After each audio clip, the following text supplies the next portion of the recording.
Bonjour. Bonjour. Aujourd'hui, avec Oscar, on vous montre un exercice qui est particulièrement indiqué pour les douleurs cervicales ou encore si vous voulez prévenir les douleurs cervicales. Cette vidéo s'adresse d'autant plus à vous si vous travaillez au bureau, devant un ordinateur par exemple, ou si vous occupez un autre poste, un autre métier qui fait en sorte que vous avez souvent la tête penchée en avant. En effet, cette position nous met particulièrement à risque de développer des faiblesses au niveau des muscles fléchisseurs profonds du cou. Il y a des milliers d'exercices pour le coup. Comment tu peux affirmer que l'exercice que tu vas montrer, ça va être cet exercice magique? En effet, l'exercice que je vais vous montrer n'est pas un exercice magique. J'ai jamais dit ça, Oscar, mais tu as raison, Oscar. Effectivement, il y a beaucoup d'exercices qui existent pour le cou. La raison pour laquelle j'ai décidé de choisir cet exercice-là plus spécifiquement, c'est parce que c'est un exercice qui a été fort probablement parmi les plus étudiés par les chercheurs, donc qui a le plus grand nombre d'études et qu'il a été au final prouvé plutôt très efficace pour se libérer des douleurs cervicales, au moins en partie. Alors, allez Oscar, arrête d'être lourd.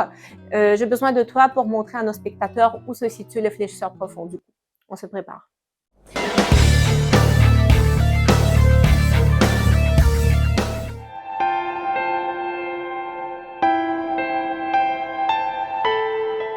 Oscar, est-ce que tu es prêt?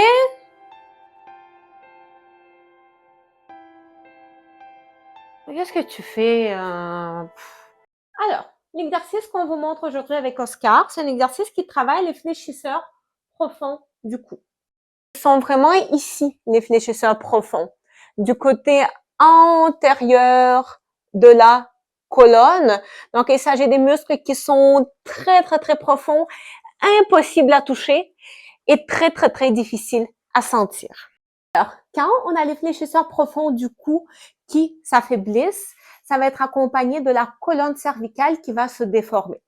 Alors, dans le cas d'Oscar, puisqu'il reste mon élève, même s'il se rebelle de temps en temps, il suit mes conseils. Donc, Oscar, lui, il a une belle courbure au niveau de sa colonne cervicale. Mais chez les personnes chez qui les fléchisseurs profonds seront trop faibles, la colonne cervicale va se déformer. Et la déformation la plus fréquente qui va survenir va être la suivante. On va avoir les vertèbres cervicales basses, donc plus cette partie-là à peu près, qui va s'aplatir. Donc, il n'y aura plus cette légère lordose au niveau de ces cervicales-là, tandis que les cervicales vraiment hautes, donc là, on parle vraiment de cette partie-là, qui vont se retrouver en hyper-extension. Donc, la fameuse posture, la tête déplacée vers l'avant, en fait, ou encore le syndrome croisé supérieur. Donc, dans les situations quand on va adopter trop souvent et pour des très longues durées cette position-là ou encore cette position-là, il a le risque que les fléchisseurs profonds du cou vont s'affaiblir ou même s'inhiber. Il y a d'autres situations également qui peuvent mener à l'affaiblissement de ces muscles-là, comme par exemple le coup de lapin quand on a un accident de voiture. Alors, en ce qui concerne cet exercice qui travaille les fléchisseurs profonds du cou, c'est un exercice qui peut être fait couché ou encore debout. On va commencer par vous montrer la version couchée. Vous allez vous coucher sur le dos, les genoux fléchis. Une petite couverture pliée vous sera de grande utilité, même si pour certaines personnes, l'exercice sera plus facile à effectuer au sol directement. Il faut tester. Il faut éviter que votre tête ne bascule en arrière en position de départ. Placez ensuite une main sur les muscles superficiels devant votre cou parce que pour s'assurer que les fléchisseurs profonds travaillent, les muscles superficiels doivent rester détendus. En effet, les fléchisseurs profonds étant vraiment très cachés, vous ne pourrez pas les sentir travailler. Alors, on va se fier sur d'autres indices pour s'assurer qu'on fait bien l'exercice. Ces indices sont les suivants. La tête doit faire un léger mouvement de oui et l'arrière de la tête glisse légèrement vers le haut relativement au pied. Donc, c'est normal de sentir un léger étirement derrière la nuque. En même temps, les muscles superficiels du cou doivent rester détendus. Attention, pour bien travailler les fléchisseurs profonds, le mouvement doit être petit, Tenez la position entre 3 à 10 secondes et relâchez. Et vous pouvez faire le mouvement au moins 10 fois, voire plus. Ensuite, vous pouvez tester la même chose avec une couverture et choisissez la façon de faire l'exercice avec laquelle vous vous sentez le plus à l'aise.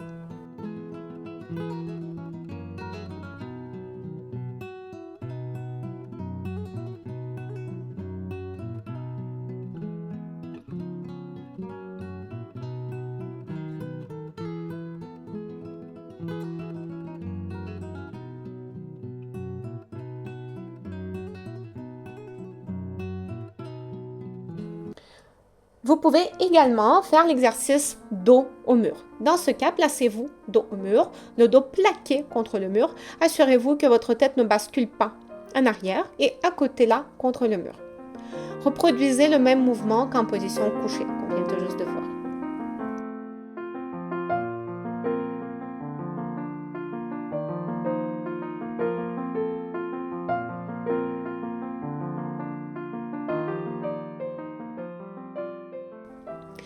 Enfin, il y a aussi un autre exercice que j'ai envie de vous montrer qui est un petit peu différent, mais qui ne vise pas uniquement les fléchisseurs profonds du cou, mais également plusieurs autres muscles nécessaires à une bonne stabilité de la tête sur le tronc.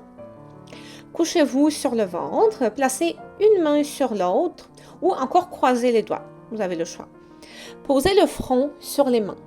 Ensuite, l'étape 1, vous allez décoller les coudes vers le plafond sans bouger tout le reste. Ensuite, l'étape 2, gardez le coude toujours vers le haut et décollez le front qui reste appuyé sur les mains. Le décollement doit être de 2 à 3 cm maximum. Attention, ne compensez pas avec les muscles du bas et du dos. Donc, c'est très important de décoller un petit peu. Tenez la position pendant 5 à 10 secondes et faites le mouvement 5 à 10 fois. Et voilà! Donc, si vous avez des douleurs cervicales et la tête déplacée vers l'avant, il est recommandé de faire ces exercices à tous les jours. Vous choisissez les variantes qui vous conviennent le mieux, avec lesquelles vous vous sentez le plus à l'aise, que vous avez le plus de facilité à exécuter de la bonne façon et vous faites l'exercice à tous les jours. Vous pouvez facilement faire entre 20 voire 30 répétitions par jour que vous pouvez espacer dans la journée. Mettons faire 3 séries de 10 répétitions, une série le matin, l'autre série midi, l'autre série le soir, par exemple. Et à chaque fois que vous faites le mouvement, vous tenez la position pendant au moins 3-5 secondes. Vous pouvez même tenir pendant plus longtemps, jusqu'à 10 secondes. Il faut vraiment s'adapter à votre niveau ici. Et voilà, vraiment vous intégrez cet exercice d'une façon assez régulière dans votre quotidien. Sans oublier d'intégrer d'autres activités physiques dans votre vie également, évidemment, que ce soit la marche, que ce soit du yoga, du pilates, du vélo, de la nage, peu importe. Toute activité physique aura des effets positifs sur votre cou, pas que sur votre cou, mais sur votre santé de façon générale. Par ailleurs, est-ce que vous avez vu le premier épisode de Marina Huskar Plaisante qui est sorti la semaine dernière? Dans cet épisode, on étudie avec Oscar cette corrélation entre la posture et la douleur. On a vraiment creusé dans les études. Qu'est-ce qui ressort des études plus concrètement de ce sujet, de cette corrélation-là? Est-ce qu'il existe une corrélation quand même assez forte ou pas? Donc vraiment, je vous suggère d'aller visionner cette vidéo qui est extrêmement constructive. Et n'oubliez pas de liker la vidéo, de vous abonner à ma chaîne YouTube et on se revoit la semaine prochaine. Même journée et même heure.